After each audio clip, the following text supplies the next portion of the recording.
Hi hello అండి. ఓం నమ శివాయ. ఏకాదశి రుద్ర నమస్కార మంత్రం చెప్పుకుందామండి.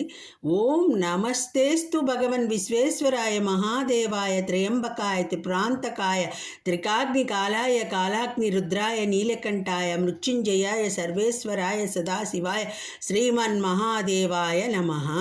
దీనికి భావం చూద్దాం. ఈ మంత్రం శ్రీ రుద్రనమకం నుంచి గ్రహించబడింది. ఇది ఏకాదశి రుద్రులకు నమస్కరిస్తూ చేసే స్తుతికి సంబంధించినది.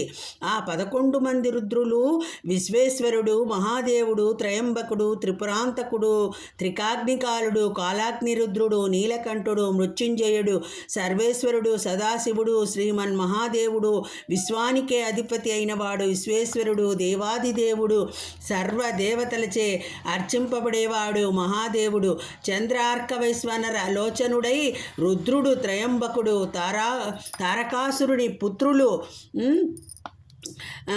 త్రిపురాలకు అధిపతులు అయిన కమలాక్షుడు, తారకాక్షుడు, విద్యున్మాలీలను సంహరించిన రుద్రుడు, త్రిప్రాంతకుడు, త్రికాలలోనూ తెలిగే అగ్ని రూపంలో ఉన్న రుద్రుడు, త్రికాగ్నికాలుడు, కాలమని అగ్ని రూపంలో ఉన్న రుద్రుడు, కాలాగ్ని రుద్రుడు, హాలాహలమును కంఠములో నిలిపి నీలకంఠుడై రుద్రుడు, నీలకంఠుడు మార్కండేయును రక్షించడానికి మృత్యురూపమైన యముడిని జయించిన రుద్రుడు, మృత్యుంజయుడు, సర్వజీవులకు రక్షణ నొసగే రుద్రుడు, సర్వేశ్వరుడు, శివుడంటే శుభాన్నిచ్చేవాడు, ఎల్లప్పుడూ శుభములను ప్రసాదించే రుద్రుడు సదాశివుడు.